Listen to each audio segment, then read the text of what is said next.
Hi there, my name is Lisa Phillips, and I'm the host of a award-nominated podcast called From Now On, a platform supporting survivors. I want to thank all of my survivor sisters who came before me today. I'll be very short. In the year 2000, I was taken to Jeffrey Epstein's island while on a photo shoot on a nearby island. Who I saw and what I experienced there was a glimpse into a very dark and disturbing world. For years after, I tried to avoid Jeffrey, but he had introduced me to Katie Ford, the owner of the Ford Modeling Agency. Epstein's reach went to the very top of fashion, arts, and entertainment. This did not just happen to underage girls in Florida.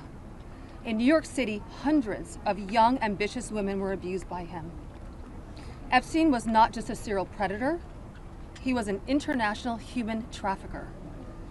And many around him knew, many participated, and many profited. And yet, he was protected. So I stand here today for every woman who has been silenced, exploited, and dismissed. We are not asking for pity. We are here demanding accountability, and I'm demanding justice. Congress must choose. Will you continue to protect predators, or will you finally protect survivors? And also, I would like to announce here today, us Epstein survivors have been discussing creating our own list. We know the names. Many of us were abused by them. Now, together as survivors, we will confidentially compile the names we all know, who were regularly in the Epstein world. And it will be done by survivors and for survivors. No one else is involved. Stay tuned for more details. We're reaching out to survivors that are scared to come forward and that also know who they were trafficked to. So that's the list that we're compiling. We're not quite sure, how we're going to release that, or even if we're going to. The Department of Justice needs to release the list. Right, because for folks at home, they might be confused. Survivors know the names. You've seen these powerful people. Why can't you say the names? Could you just explain for folks? Why do we have to say the names when the government knows the names?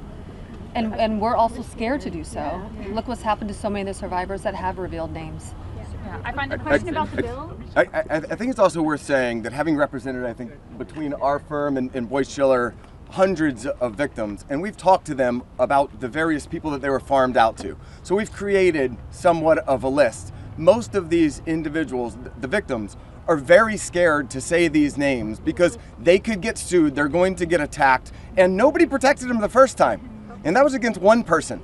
So is there a list? There is a list, but just to dispel kind of the common theme here, every one of these women was abused by Jeffrey Epstein, and his scheme was to personally abuse women.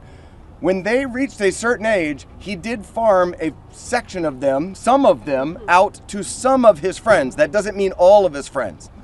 With that said, I'm more than happy to assist in helping create the list behind the scenes and see what we do with it. But if someone's interested, Go ahead. Hold on. I think if someone's interested in prosecuting, they may have something different to say about sharing a list. But they're not sharing a list for nothing to happen, and that's the experience that they've had for all of these years.